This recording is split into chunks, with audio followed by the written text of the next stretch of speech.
Have you noticed how many young people have joined the campaign of Congressman Ron Paul for president? Did you see how many young people joined Barack Obama's campaign in 2008? How about all the young people that have participated in the Occupy Wall Street protest? Why is this happening? Well, you may be saying to yourself, young people have to do something. I agree. But why are these young people not joining the church? Hello, I'm Jerry Johnson, and I welcome you to this edition of Against the World.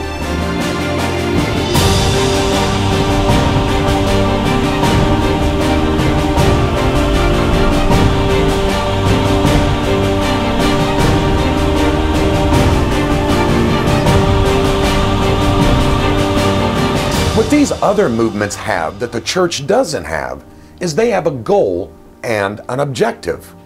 They want to affect change in culture and society. And the message of the church today does not adhere, it doesn't even tickle the ears of young people. They're not even interested in it. Why? Because the modern church, because it has embraced a defeatist eschatology, primarily dispensationalism, it tells young people that culture, society, it's going to hell in a handbasket and there's nothing you can do to stop it. See, my friends, I believe, and I want to ask you to remember, but I believe when I was young, there was something in me, intrinsically, that God put in me and all young people that makes us think we could take on the world.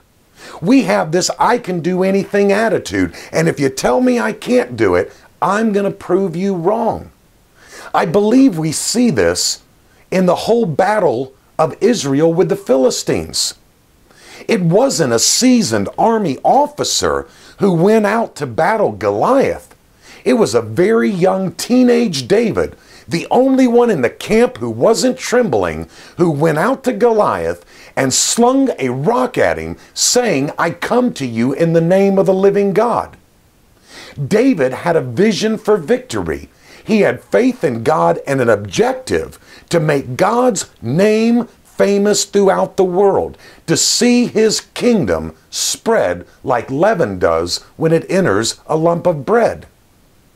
But our message today, the modern church's message today, is defeat, defeat, defeat.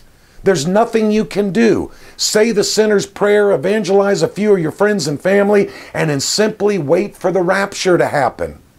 You can't affect change. In fact, all of this stuff going on in the government and worldwide with the economy, this was predicted in the Bible. There's nothing you can do to stop it. That's what young people are being told. And yet I believe the Bible gives a vision for victory. The gospel will not fail in time and space. It will be victorious. When Christ gave the Great Commission, take the gospel into all nations, there's no indication within that command of failure. There's no hint of failure. He says, take the gospel, then disciple all the nations, baptizing them, teaching them to observe all things I have commanded you.